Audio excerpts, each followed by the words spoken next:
All right. We're back with the GSMC Wrestling Laureate Podcast, brought to you by the GSMC Sports Network. I'm your host, Eric, here every Monday through Friday, 8 p.m. Pacific Time, 11 p.m. Eastern Time, talking all things wrestling inside and outside of the ring, and, backstage, behind the curtain, talking contracts, talking statements, talking promos, talking social media posts, everything wrestling, everything wrestling. So just kind of reflect on what we talked about. We had our WWE NXT review. We talked about our AEW Dynamite preview. We also talked about Shane McMahon possibly being All Elite, and we paid tribute to one of the best trailblazers, one of the best trailblazers in professional wrestling industry. That is Sika Inoue. Rest in peace, rest in power, my friend. Passed away at the age of 79, Roman Reigns' father. So my prayers, my condolences, and also, anything I can do. I don't, what can I do really? But, anything I can get to the Inoue family, definitely just, let me know. Let me know, bro. Definitely, absolutely anything. So let's jump on into our fifth and final segment. If this actually works, let's do this. Why is this happening? Oh God, let's not do this right now. We're gonna do this. We're gonna have an awesome wrestling show. Yes, we are. All right, let's do it. Yes, here we go. We got Chelsea Green. Chelsea Green has been reportedly trying to and kind of advocating, kind of campaigning for the WWE Divas Championship to come back to WWE. My first thought when I saw this championship belt. Obviously, the WWE Women's Division does need a mid-card belt, but this isn't it. This isn't it. Just the word divas, I feel like undermines the word women's wrestlers in so many ways. I know obviously that's not what she, anticipates or what she thinks that she means, or what she's, purposely trying to do. But, obviously WWE needs to step up, needs to step in and tell the world that there is going to be a WWE Women's Intercontinental Championship match, WWE Women's Intercontinental Championship title, maybe a WWE Women's United States Championship. Obviously you saw the WWE NXT do it with the Women's North American Championship. You can't bring the Divas belt back. I'm sorry. I feel like you can. I'm not trying to be a hater. I'm not trying to be like, anyone who kind of held that belt from Nikki Bella to AJ Lee to to Caitlyn. It's not like that. It's not like that anymore in terms of professional wrestling. Look at the belt. It's so dank, so weird. Like definitely one of the ugliest belts I've ever seen in my life. Kind of reminds me of the IWGP Championship. I'm just kidding, no. But definitely, think it's kind of crazy. I love where Chelsea Green's, I love where her head's at right now. But bringing back the Divas, title, isn't really ideal. Or maybe she's kind of using this as a format to be like, look, like if you're not going to make a mid card belt, bring back the Divas Championship. Maybe this might be a way for her to kind of, kind of be pushing the envelope a little here.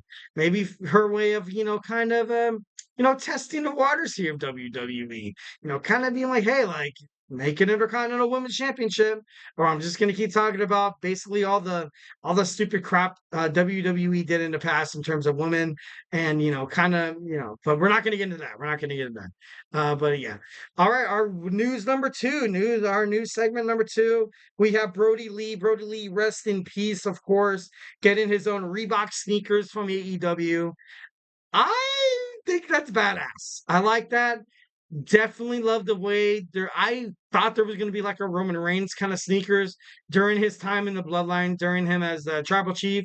Like kind of having the black Nikes or like a black Reebok or like Adidas, and on the bottom being like Tribal Chief. I thought that was going to happen a little sooner more than later, but the way they're kind of doing this for Brody Lee, the way that they're representing the way he kind of, because whenever Brody Lee was in a match, definitely the reason why they loved Brody Lee in the backstage, kind of their aura was the way he was just ready to go at all times, the way he was willing to help another fellow wrestler, the way he was just so open, the way he was just so caring, loving, supportive toward his competition. And obviously, you wouldn't see that on screen because of his, he'd have to keep kayfabe in his character with like Luke Harper and the Bludgeon Brothers and stuff like that. But this guy was one of the best wrestlers in the world. He was definitely one of the most caring, the kind, loving person in terms of professional wrestling backstage. So I love this. I definitely love. I'm gonna buy myself a pair of Brody Lees, soon. Definitely, maybe when I get my taxes or something. I'm just kidding. But no, I do want to buy 'em. I do want to buy 'em. Ah, all right, another news story. We have Kevin Owens' son stepped into a WWE ring. Obviously, you kind of see the height discrepancy between the two. Kevin Owens had this to say. He said, "I'm pretty. It was pretty awesome. It was pretty awesome to see. Of course, with him with WWE, I'm able to kind of bring him in the best possible place to start training." So are you going to see, junior Kevin Owens Jr. here? Obviously, just kind of looking at his, just kind of like he looks like that gentle giant kind of thing. Obviously, there's a lot of conditioning in terms of WWE. Kevin Owens lately on WWE SmackDown, I've got to be honest, he looks jacked. I felt like he's lost probably like 20 pounds or 30 pounds from the last time the last time he kind of peaked in terms of WWE. But his son's young as hell. Dropped that baby weight in faster than 10 months. This guy can be a dog, dude. This guy can be a dog. And it's kind of cool. It's so cool to watch your son grow up and kind of be something kind of like where you kind of like what you saw, in Dominic Mysterio and Rey Mysterio, like you saw, Ken Griffey Jr. and, Ken Griffey, like you saw Cal Ripken and Cal Ripken Jr. It's like just something in sports. Like it's unfathomable. It's kind of cool. It'd be cool to see your son kind of move on to something forward, kind of like addressing your passions, kind of following your dreams and stuff like that, would be pretty badass. Next, we had Chad Gable. Chad Gable, when he arrived at WWE SmackDown, after everything that happened with the Wyatt Six, you can't help but to think that Alexa Bliss right there, like, dressed as Sister Abigail, the way she was with Bray Wyatt, it doesn't mean something. It could be a coincidence. I think not. I kind of hope not, to be honest. I think Wyatt Six, you're going to see Alexa Bliss. I want to see Alexa Bliss. I thought she was going to be there. But of course, now you have, Abigail, the way Abby the Witch from the Firefly Funhouse. It's Nikki Cross, Nikki ASH, however you want to, remember her. But Alexa Bliss was kind of the original. That's what's kind of thrown me off. That I was like, you know what? I was so sure she was going to get that spot.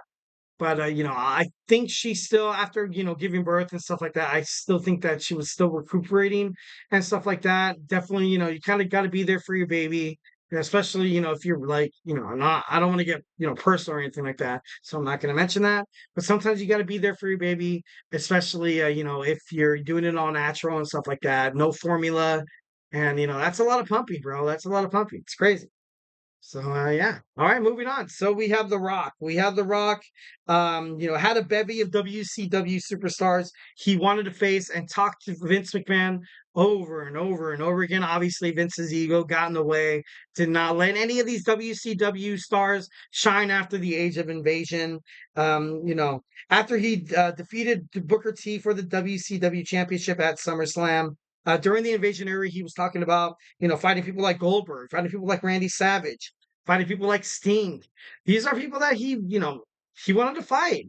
He was hoping that basically that everything that was going to come off of WCW being absorbed by the WWE, he was hoping exactly what we were hoping. I don't know if that makes sense. Like, I wanted to see Sting versus The Undertaker. I wanted to see Goldberg against Stone Cold Steve Austin. I wanted to see the Filthy Animals go against Road Dogg and Billy Gunn. It's crazy, and that we never really got that, and that sucks. That sucks lemons because obviously we suffered because Vince McMahon didn't he it was all ego. Allegedly. It was allegedly, well, no, it is all ego. It was, it was all ego. And The Rock was totally supportive of letting WCW superstars kind of have their own singles career, was kind of have them, make a little success in terms of WWE. Because if you kind of look at it, when WCW was absorbed by WWE, WWE kind of had like maybe 8 to like No, not even 8. I would say like maybe 6 to 8 top guys, and then WCW kinda had 10 guys, and, it's crazy. It was crazy. So, definitely feel for The Rock on that. And next we have Cody Rhodes. Cody Rhodes makes good on a promise that he made to a fan. March on a WWE live event. Cody Rhodes spotted a sign in the crowd that said, "Cody, come to my 5th birthday party." So lo and behold, Cody Rhodes did go to that party. Definitely love this guy's the king of baby faces. That's what kind of discourages me from like him ever turning heel ever because I don't think it's going to work. The worst thing you can do is not turn someone heel. Is not break up a tag team. Is not to turn a heel babyface too fast. It's to turn like a babyface heel or to force a babyface down someone's throat as a heel. And that's how I would feel like if Cody Rhodes was, kind of stuck in that position. So, definitely, feel for that. And lastly, our Wednesday news, we have Joe Hendry. I believe in Joe Hendry. He says that he's open to fighting John Cena. Woo! No, like it could be big. This match could be big.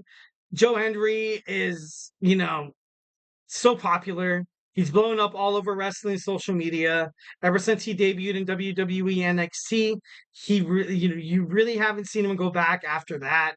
And then John Cena is waiting for another championship run to kind of break the all-time list, which I feel like WWE does kind of owe it to John Cena at this point. Like I said, he does the company really, really well. He's a philanthropist. He goes out there, he does the boys and girls clubs and stuff like that. He did movies, represented the company better than anybody else in professional wrestling industry history. That obviously that's my opinion. But Joe Henry sees a showdown with John Cena in the future. Obviously that's pretty darn big. That's pretty darn big to jump from a WWE NXT preview to a potential spot with the Doctor Thugonomics. The champ is here, John Cena. So not definitely a lot of stuff still kind of happening. Would still kind of have to happen for that to kind of surface onto the world of professional wrestling. But like I can dream. I would love to see that. I would love to see that match. So, guys, thank you so much for tuning into the GSMC Sports Network and the GSMC Wrestling Laureate Podcast. That's it for me today. Hope you guys had an amazing day. Hope you guys loved the pod, of course. Always Superman punch that like and subscribe button to the show. And please remember to follow us on Twitter/X, Instagram, TikTok, and Facebook for more content and updates. And here at the GSMC Sports Network, we do love a lot of peace, love, and positivity all the way. And if I haven't made you a wrestling fan by now, I want to remind you guys that we have a lot of other sports shows here. We have basketball with Nelson, fantasy sports with Chris. We have college football with Tommy. We have the Andrew Tate Show. Podcast, and more podcasts. Jeremy and my boy TJ on sports. We also have a Chip Shop football podcast with Manny, the football podcast with Kenneth. So definitely a lot of good sports. We have the Women's Hoops and Heels, your one-stop shop for women's sports with Samantha, WNBA, women's MMA, also the Olympics. Shooting right around the corner. And once I said before, we have my boy Emran coming up at 9:30 talking everything soccer. So make sure you tune into that. Love Sam. Sam's my boy on baseball. New York Mets fan. New York Mets are doing pretty darn good, my friend.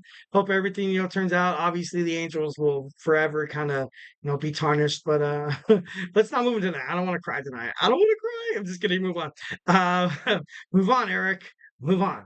So, guys, thank you so much for tuning into my show. Looking forward to seeing you guys on a beautiful Thursday. And hey, have a beautiful night. And hey, stay amazing.